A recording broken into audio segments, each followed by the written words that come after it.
우리 옆 사람과 인사하실까요? 사랑합니다. 축복합니다. 네, 손도 한번 잡아주시고요. 네, 날씨가 많이 춥습니다.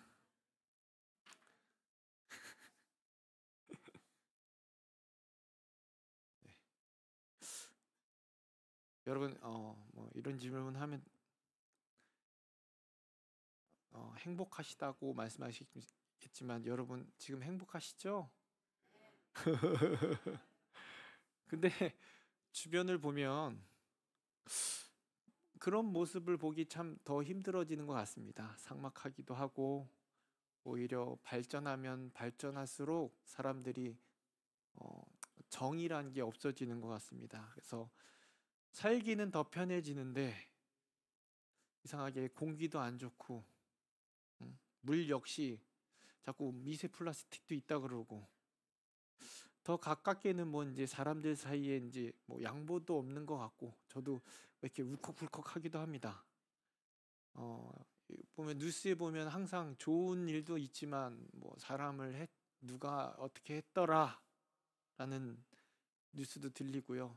또 우리가 생각했던 가정은 또 어떻습니까? 항상 많은 가정들이 누가 그랬는지 모르겠는데요. 갔는데 이혼 서류를 내러 갔는데 대기하고 있더랍니다. 그래서 대기 있는 쪽으로 갔더니 거긴 또 사람들이 어마어마하게 많다고 이렇게 얘기하더라고요. 예. 네.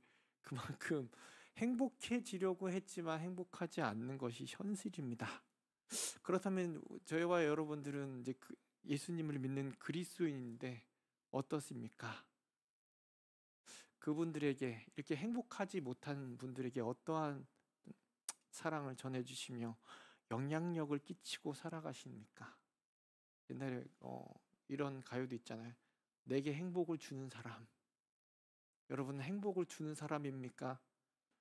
아니면 그렇지 못한 삶을 살아갑니까? 우리가 너무나도 잘 아는 본문이에요. 너무나도 잘 알고 있는 창세기 12장 1절 말씀. 하나님의 사람은 축복의 통로로서의 삶을 살아가는 사람에 대해서 특히 아브라함의 축복에 대해서 말씀해 주고 있습니다. 그래서 이 시간 우리가 함께 다짐했으면 좋겠습니다. 우리도 축복의 통로로서의 삶을 어떻게 살아가야 되는지. 자, 오늘 알린 걸던 2, 3절 있거든요. 2, 3절 함께 읽겠습니다. 내가 너로 큰 민족을 이루고 내 이름을 창대하게 하리니 너는 복이 될지라. 너를 축복하는 자에게 내가 복을 내리고 너를 저주하는 자에게 내가 저주하리니 땅의 모든 족속이 너로 말미암아 복을 얻을 것이라 하신지라. 아멘.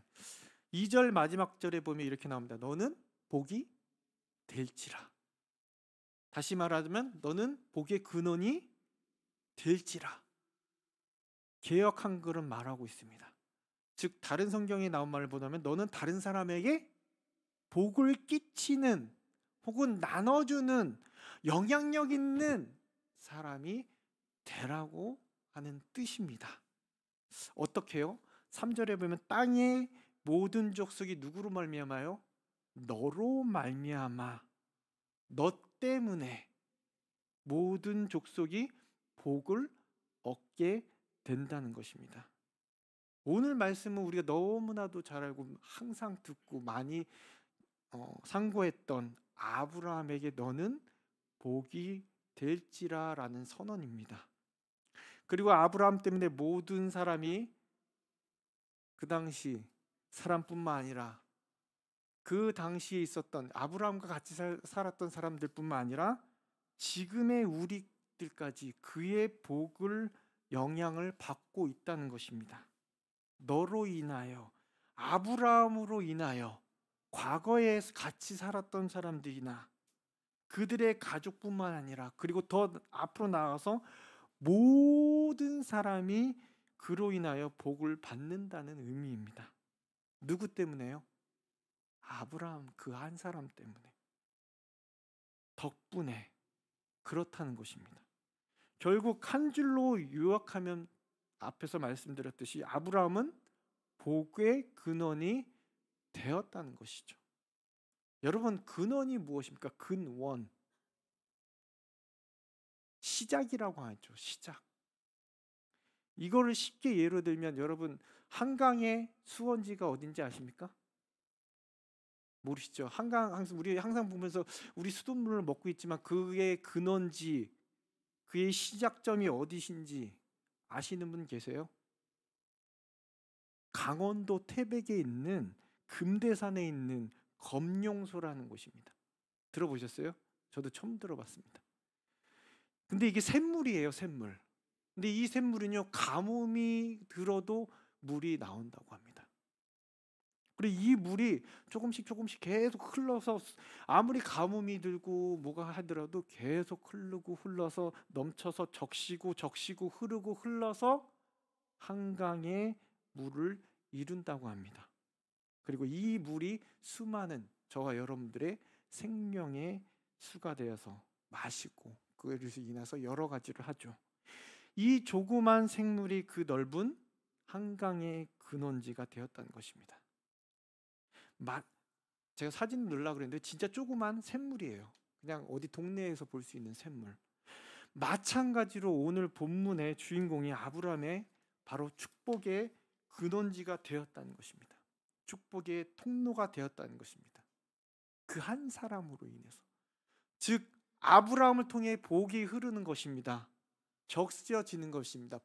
먼저 본인 자신으로부터 시작해서 자기 자녀에게, 그리고 그 가족들에게, 그리고 점점점 자녀들의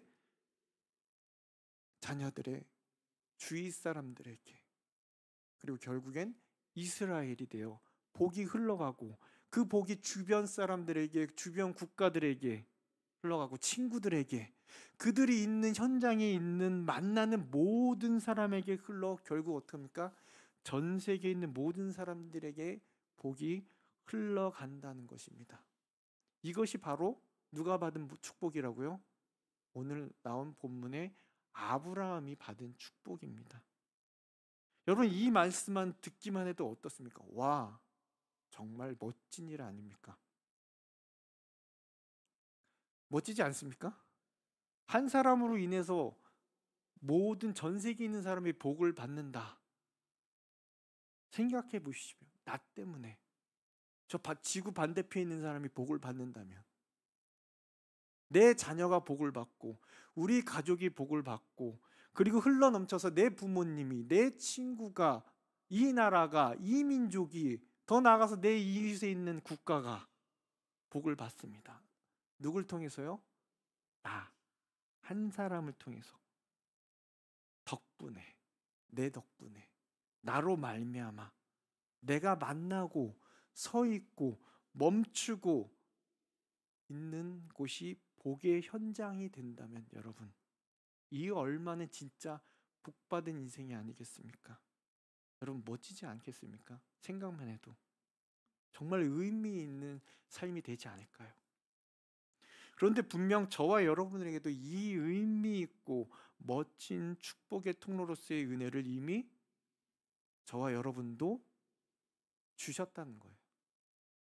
갈라디아서 4장 7절 말씀입니다. 같이 읽겠습니다. 그러므로 내가 이후로는 종이 아니요 아들이니, 아들이면 하나님으로 말미암아 유업을 받을 자니라. 우리도 예수님을 믿고 있지 않습니까? 구원자 되시는 예수님을 믿습니다. 그래서 이 자리에 계시잖아요. 그렇다면 우리는 그 믿음으로 누구를 어떻게 됐다고요? 하나님의 아들이 되었습니다. 자녀가 되었습니다. 그렇다면 우리는 뭐예요? 상속자예요. 상속자. 유업을 받을 자니라. 누구의 것을요? 하나님의 것을. 하나님의 자녀니까 하나님의 것을 받는 거잖아요. 누구의 것을 받겠습니까? 아버지 하나님의 것을 받게 된다는 점. 그럼 우리가 받을 권리가 있기 때문에 갈라디아서 3장 29절을 한 절 더 읽겠는데요. 너희가 그리스도의 것이면 곧 아브라함의 자손이요 약속대로 유업을 잊을 자. 예수님을 믿고 그의 자녀가 된 우리도 결국 누구의 자손이요? 아브라함의 자손이에요. 아브라함의 유업을 받을 자예요. 즉 뭐예요? 복의 근원의 유업을 우리도 받았다는 겁니다. 아, 부러워할 필요가 있나요? 복의 근원인 우리도 받았다는 것입니다. 우리도 유업을 받았어요. 맞죠? 우리를 통해서 복이 흘러나옵니다. 이로 인해서 나의 가족이 복을 받습니다. 우리의 친구가 나로 인해서요. 나로 복을 받게 되고, 내가 있는 직장의 동료들이, 내가 일하는 일터의 동료들이 누구를 통해서 복을 받게 됩니까? 나로 인해서. 이 나라가 누구를 통해서요? 나를 통해서. 이 민족이 복을 받게 된다는 것입니다. 그것도 마르지 않는 축복의 근원이 바로 저와 여러분, 나를 통해 말입니다. 이 축복을 우리는 어느 때 받습니까? 이미 우리는 이것을 받았다는 것이죠. 그러면 이미 우리는 축복의, 복의 근원이라는 것입니다. 그럼 어떻게 돼요? 이 복을 나눠줘야 됩니다. 누구에게요? 내 자녀에게, 그리고 주위에 있는 모든 사람에게 우리는 축복을 하며 기도해야 하는 겁니다. 예수님의 이름으로 축복하며 나아갈 때에 분명히 우리 주위의 모든 사람에게 하나님의 복이 적셔지는 역사가 있다는 거예요. 그것을 선포하며 나아가는 저와 여러분들이 되기를 원합니다. 누구를 통해서요? 나를 통해서예요. 옆 사람을 통해서가 아니라 나를 통해서예요. 결국 나 때문에, 나로 인하여, 나로 말미암아 그들이 복을 받게 될 것이라는 것입니다. 그런데 하나님 이미 축복을 주셨습니다. 그래서 축복의 통로로서, 축복의 근원으로서 모든 일에게 복을 적시고 영향을 끼치라고, 자녀들과 주위 사람들에게 베풀라고 누려야 한다고 하나님은 변치 않는 그 약속을 우리에게 주셨습니다. 그런데 이 축복을 누리지 못하는 사람이 있다는 것입니다. 2절 말씀으로 돌아가서 우리에게 주신 축복에 대해 보자면 이렇습니다. 하나님은 아브라함에 말씀하신 것처럼 우리에게 똑같이 말씀하십니다. 하나님은 누구로 말미암아 나로 큰 민족을 이루고 나에게 복을 주어 나의 이름을 창대하게 하리니 뭐요? 나는 복이 될지라 라고 선언하십니다. 그런데 이 반대로 이 복을 나를 통해서 나가야 하는데 자꾸 누군가를 통해서 받으려는 모습이 있다는 거예요. 나를 통해서 흘러내려가야 되는데 다른 곳에서 복을 받으려는 것. 예로 우리나라 사람들이 쉽게 자신의 앞날에 대해서 누구에게 묻는지 아시나요? 왜 신년 새해만 되면 우리나라 사람들이 쫓아가는 데가 뭡니까? 점 보러 가죠. 무당한테 가죠. 아니면 타로점을 보거나, 아니면 가깝게는 신문에서 나 몇 년생인데 신문의 운세를 웃으시는 분들은 보신 분입니까?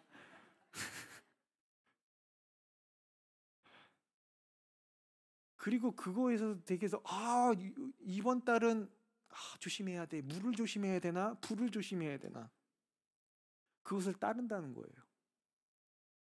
너는 불을 피하고 불을 가까이 해야 돼. 이게 무슨 뜻이지 하면서 북쪽으로 가면 안 된대.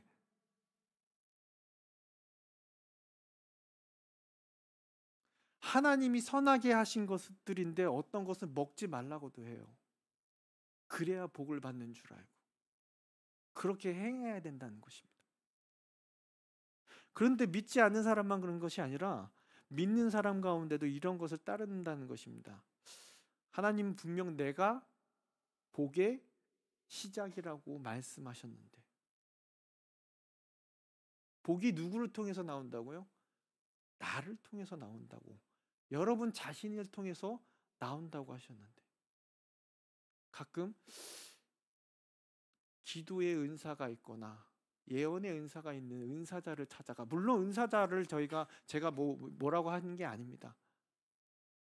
하지만 자신의 일생을 결정짓는 그런 어려운 가운데 자기가 기도하는 것이 아니라, 저 기도 잘하시는 분이 계셔서 기도를 바꿔야 되나? 그런 마음, 호기심에 한번 보자, 한번 기도 받아보자.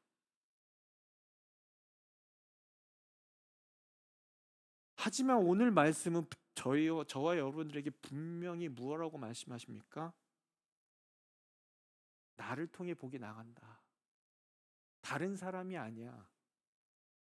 그런데 왜 자꾸 복을 다른 곳에서 찾고 있는 것입니까? 흘러가는 것은 나로 인해서 흘러가야 되는데, 다른 사람, 다른 곳에서도 복을 받기 위해 찾아가는 것 자체가 잘못됐다라는 것입니다.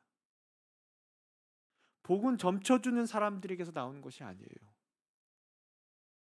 나로 말미암아 예수님을 믿는 나를 통해서 축복이 나아가는 것이라고 말씀은 분명히 오늘 선포해 주고 계십니다.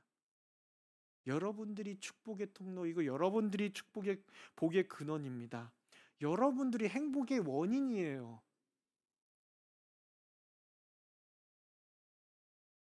그래서 여러분들을 통해 주변이 행복해지는 거예요. 이것을 잊지 않기를 기도합니다.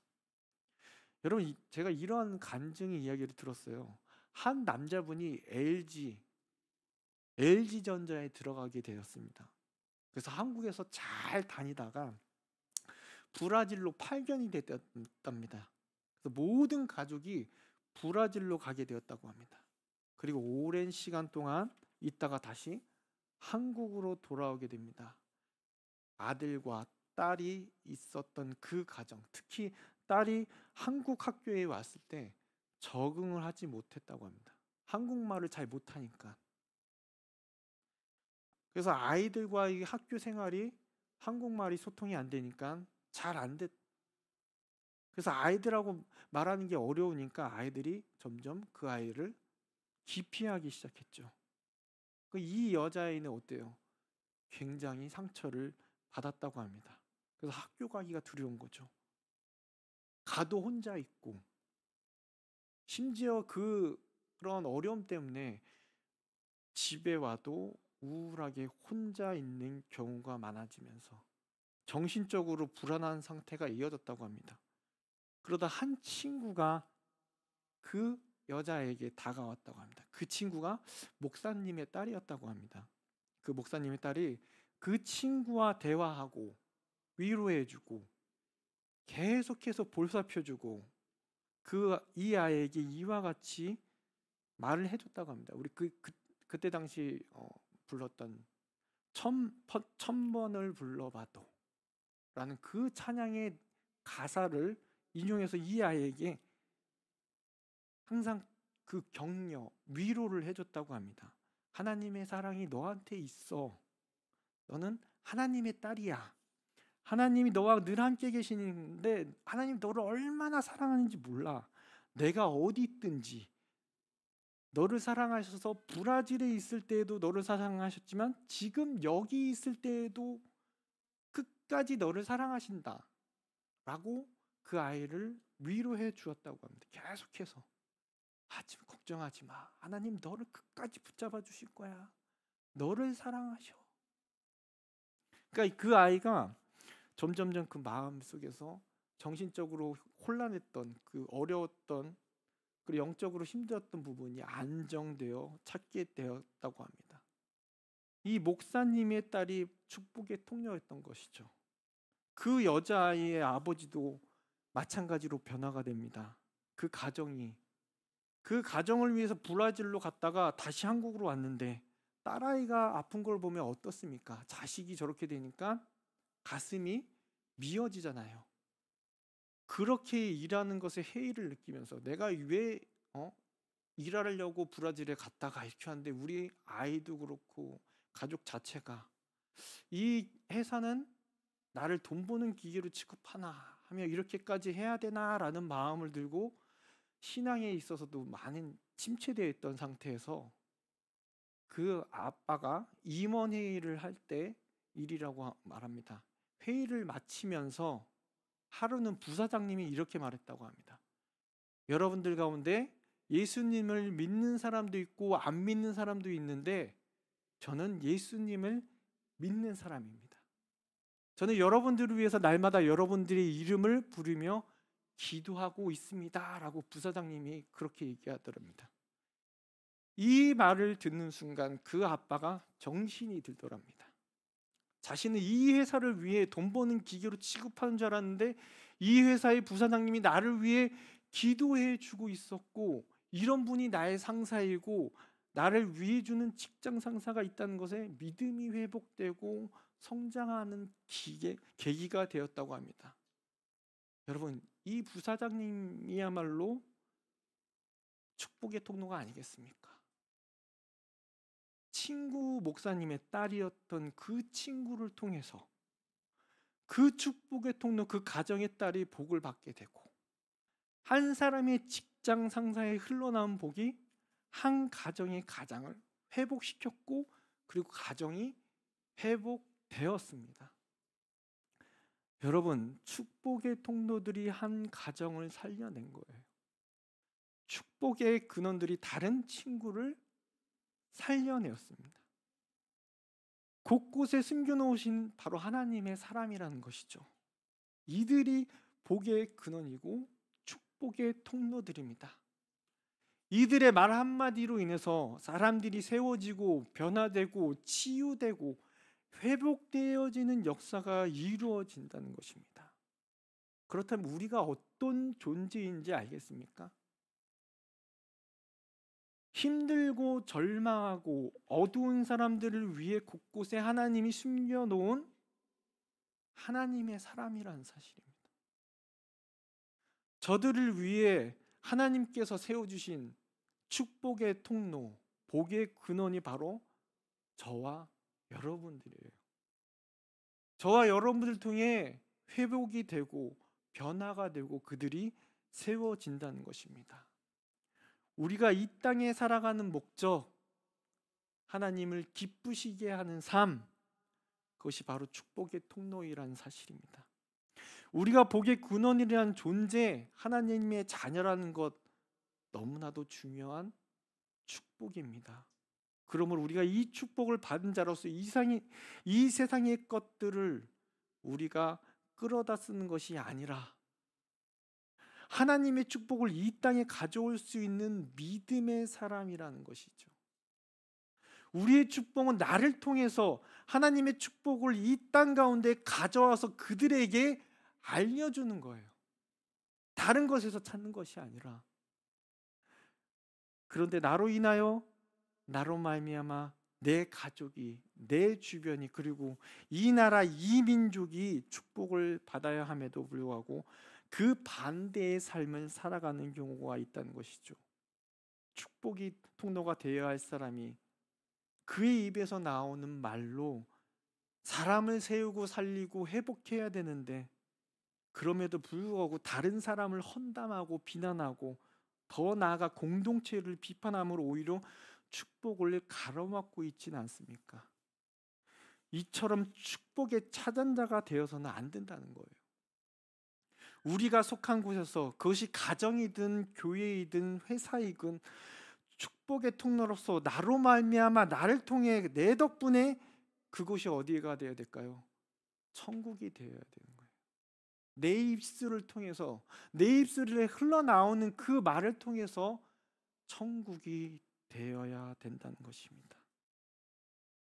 이러한 축복의 통로가 되기 위해서 이와 같이 해야 됩니다. 1절 말씀 읽겠습니다. 1절 말씀이요. 여호와께서 이르시되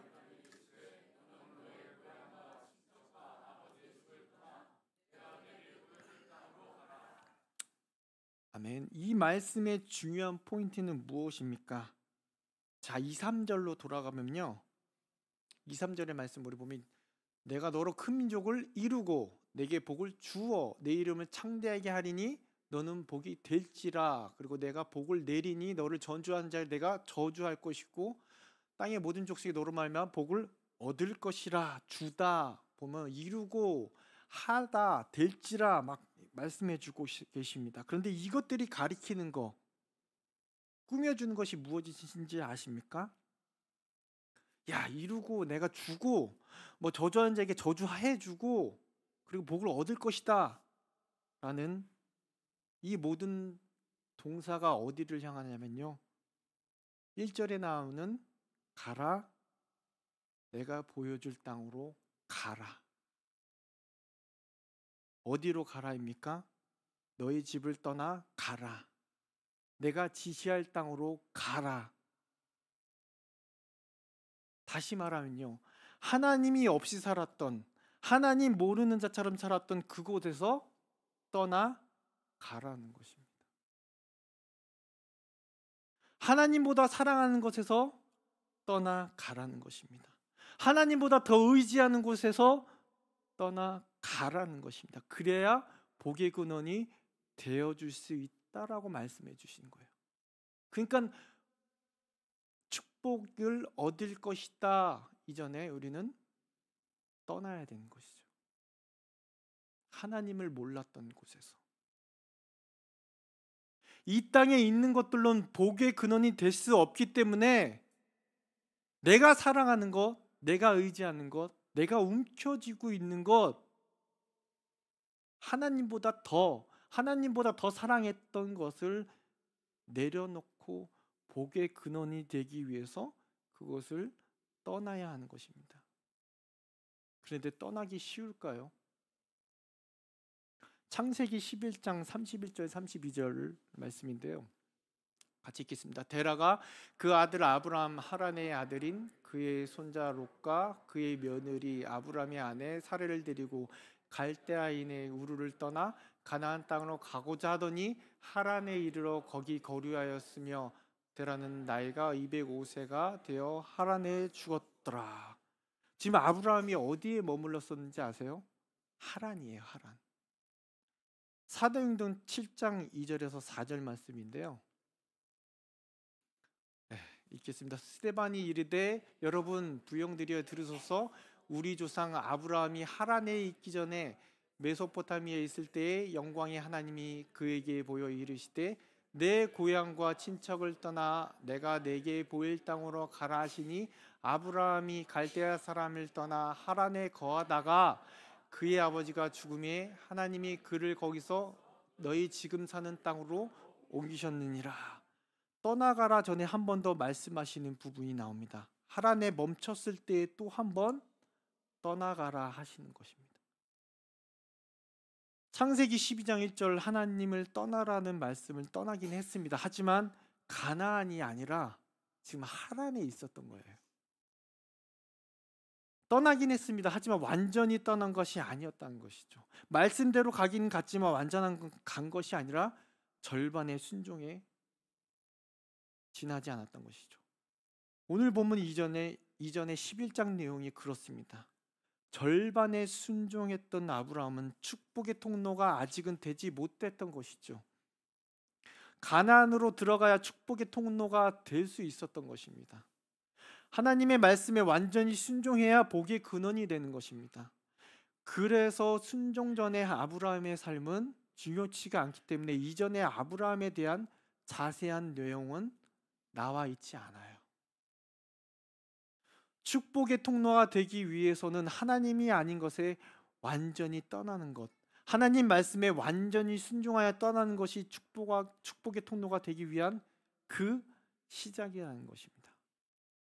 그러므로 세상에 사랑했던 것들, 그것이 물질이든 인기든 명예든 세상의 가치관들을 버렸다면 다시 주워 담지 않길 바랍니다. 세상의 것들에서 떠났으면 뒤돌아보지 말고 가라는 것입니다. 그것이 축복의 통로로서의 삶의 시작인 것입니다. 세상 것에서 떠나 하나님께로 가는 것, 그것이 바로 시작이라는 것입니다. 3절 말씀 한번 다시 읽겠는데요. 3절 말씀이요. 12장 3절이요. 창세기 12장 3절 말씀. 너를 축복하는 자에게 내가 복을 내리고 너를 저주하는 자에게 내가 저주하리니 땅의 모든 족속이 너로 얻을 것이라 하신지라. 복의 통로를 어떻게 대하는지 따라 그 사람의 복을 받던가 아니면 저주를 받는다는 것입니다. 세상에서 땅을 많이 가진 나라가 어딘지 아십니까? 저희 집에 지도가 큰 게 벽에 하나 붙어 있는데요. 딱 보면은 땅이 제일 많은 나라가 어딘지 아십니까? 아프리카요? 러시아예요. 맞아요. 러시아 땅이 제일 크더라고요. 러시아가. 그럼 구소련 땅이었으면 얼마나 더 크겠습니까? 러시아 땅이 제일 넓더라고요. 미국보다 더 커요. 전 중국이 제일 큰 줄 알았는데 러시아 땅이 제일 크더라고요. 근데 아이러니하게도 땅이 그렇게 넓은데 러시아의 식량이 부족하다고 합니다. 러시아 땅이 넓다 보니 나무가 엄청나게 많습니다. 그런데 러시아의 땅이 뭐가 부족한지 아세요? 종이가 부족하답니다. 마지막으로 러시아에 원유가 많이 매장되어 있습니다. 그런데 뭐가 부족하신지 아세요? 휘발유가 부족하다고 합니다. 왜 그렇게 된 걸까요? 공상혁명으로 인해서 기독교를 받게 하면서 하나님을 저주하면서 그 나라가 저주의 땅이 되었다고 합니다. 오늘의 말씀대로 이루어져 버린 땅, 하나님을 떠나 축복의 통로가 되지 못한다면 저주의 통로가 될 뿐이라는 것을 우리들에게 알려주는 것입니다. 우리가 이를 통해서 하나 깨닫길 원합니다. 이제 말씀 마무리하겠는데요. 우리가 축복의 통로예요. 우리가 축복의 근원이에요. 그럼 우리 자녀들에게 축복권을 물려주는 것이 얼마나 중요한지 아십니까?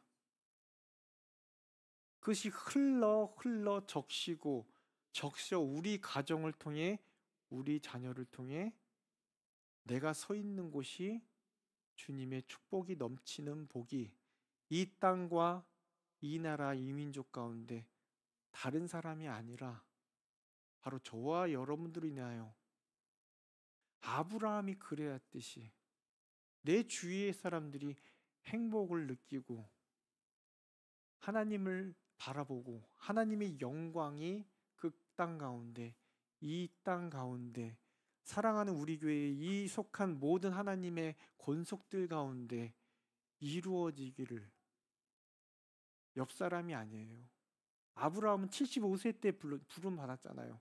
나 이제 늙었어. 아니요. 이제 시작입니다. 어떻게 할 때요? 하나님의 말씀에 순종할 때. 어떻게 할 때요? 하나님을 모르는 것에서 떠날 때. 그러면 하나님께서 축복해 주시고 나를 해하는 자를 저주하신다고 분명히 말씀해 주셨습니다. 그것을 믿고 달려나아가는 저와 여러분들이 되기를 간절히 기도합니다. 이 시간 우리 말씀을 생각하시면서 함께 기도하길 원합니다. 하나님, 내가 축복의 통로인데 다른 사람을 통해서 그것을 찾진 않았습니까? 나를 통해서, 내 가정을 통해서, 우리 교회를 통해서 이 나라 이 민족이, 이 족속이 하나님 축복을 받기를 원하는데 내가 그 축복의 통로가 되지 못한 이유가 무엇입니까? 하나님, 그 가운데 하나님의 말씀에 순종하는 자가 되게 해달라고. 다른 사람이 아닌 나로 통해서, 나로 말미암아 내 가정을 통해서, 우리 교회를 통해서 주님께서 축복이 흘러 넘쳐 나가서 이 나라 이 민족 끝에 하나님의 영광이 드러낼 수 있는 그러한 축복의 통로가 되게 해달라고 이 시간 다 같이 기도하시겠습니다.